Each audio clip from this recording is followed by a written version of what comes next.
The Mario Galaxy trailer literally has to be right around the corner. A lot of people are speculating this upcoming week because things just keep leaking about the movie. Now, there's a good chance Nintendo could see this and just take it down. I don't care. I want to show you guys. A lot of people have been showing it, so it's out there. It's free to look at, so I don't know how they can, even do anything about this. Whoever did this is probably getting fired, but we have new actual images of the Mario Galaxy movie. This actually was leaked because of Pillsbury cookies. I kid you not.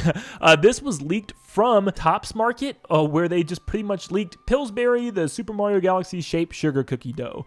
These cookies are awesome. I'm sure you guys had them around the holiday season. They always have like different themed ones, but they're just little sugar cookies that you can just straight up just bake and eat. But yeah, they have a, I guess, Mario Galaxy themed ready to bake sugar cookie actually coming out, which is pretty cool. And it shows us so much. I mean, let's just break these down real quick. So on the front of the box, we have a clear look at Yoshi here, and he looks so good, so colorful and saturated and stuff. I love it. I really don't have any complaints with the design, and it pretty much looks like what we would expect. I mean, we've already kind of seen the Yoshis in a small scene where we could see their island and a bunch of, colored Yoshis running around. Colored Yoshis is a crazy thing to say. We have Mario flying in space, hitting his iconic arms out pose that he does in his official artwork for Super Mario Galaxy. He even has a little blue trail that's trailing behind him as he's flying through space. He looks really good, really no issues there. But at the bottom of the front of the box, we can see Rosalina's observatory, and it looks slightly different than the one from the actual game, but it's still very similar. And honestly, I don't even know if I can say slightly different. There's some pretty big differences, but I feel like they made it more practical because we know that the observatory is pretty much one big spaceship comet that zooms through the sky and actually homes Rosalina and the Lumas. It's pretty much their home, portable rocket home in space.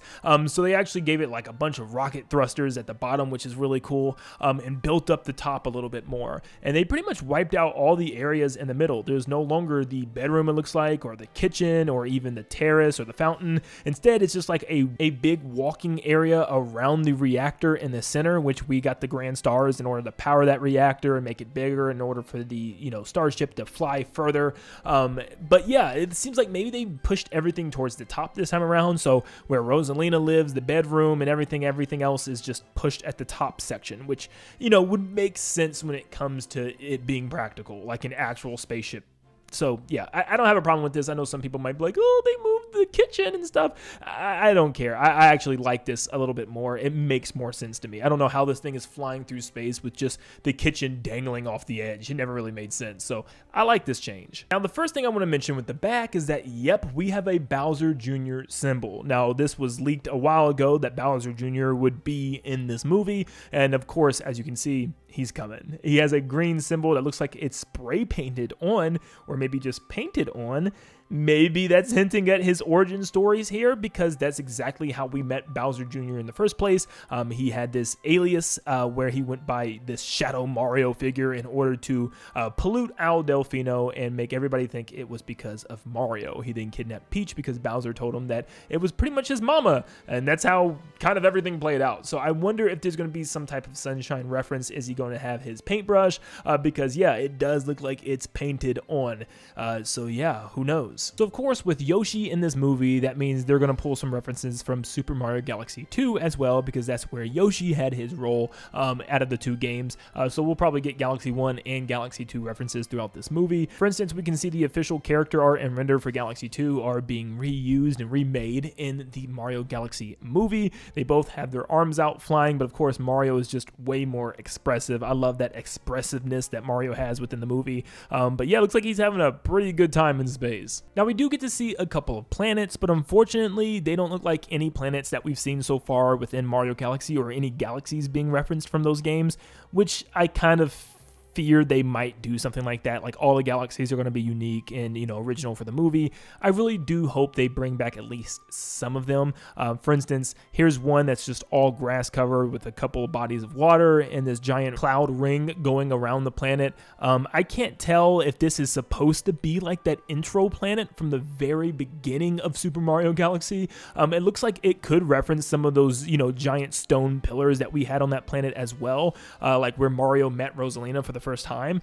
Maybe that's like a remake of that. It's hard to say. There is a beach-like planet that's entirely made of water, and it has a couple of islands all around it. I don't think this is really referencing any planet that we've seen so far within the Mario Galaxy series. Then we get to see one planet with giant holes in it. Now, this reminds me of two possible planets they could be pulling from. One being the first galaxy from Super Mario Galaxy, where there was these giant kind of bite marks almost taken out of the planetoid. Or the first main boss of the game being Mega Leg's moon, which also has a planet with giant holes in it and a black hole in the center. Now, this could be referencing maybe another planet I'm not thinking of right now, or maybe it's just its own thing, but I think what they're going to end up doing is maybe just taking some references from some of these galaxies, and we'll be like, oh, that's kind of like, you know, Beach Bowl, or oh, that's kind of like Honey Hive Galaxy, without it being, you know, a one-to-one recreation of those galaxies. It'll be bits and pieces that us fans will know, especially us that's played Mario Galaxy 1 and 2 like 100 times like I have. I'll be able to pinpoint if a certain planet or a certain galaxy has one or a piece of something from an existing one from the games. In the back of the box gives us yet again another look at the observatory, and like I said, it looks like some of the castle tips are kind of pointed upside down and flipped to be thrusters in order for this thing to blast around the galaxy. You can see the reactor in the center and some of those castle-like tower structures towards the top, where we'll probably see all those locations, the kitchen, the fountain, you know, all that stuff moved to the top. It would make a lot of sense to me. But dude, I am really excited for this thing, and for us to get something like this right now on like Sunday evening, because for me right now this is like 4:00 p.m. On Sunday, so it tells me that we are probably gearing up for a trailer relatively soon. If you guys haven't seen the recent leaks and rumors, apparently the Mario Galaxy trailer is going to be tied to screenings of Wicked for Good, which will be playing in theaters on November 21st, so I will be shocked if Nintendo does not have a trailer this upcoming week, especially with this leak, and not to mention the fact that it just lines up really well. Nintendo just had a bunch of Kirby goodness with this demo, and also Hyrule Warriors Age of Imprisonment. In 2 weeks, the actual Kirby Air Riders game comes out, and then just after that, we got Metroid Prime 4, which is just crazy to say at the beginning of December. So Nintendo's low-key running out of time, and we are already past that time frame for them to show it, because the first movie, they showed off the first trailer, I believe it was in October, for it to release in early April. The movie's also working in early April for Galaxy, so we should have seen the trailer by now, but they're just a little late on that, so we'll probably end up seeing it next week. So I'm super excited. We're gonna have to wait and see. Thank you for tuning in. If I was able to provide you with some cool info for the Galaxy movie, make sure you leave a like and subscribe. We are getting super close to 380K for our big goal of 480K, and only you can make that happen. But thank you for tuning in, and have a blessed day, guys. See ya.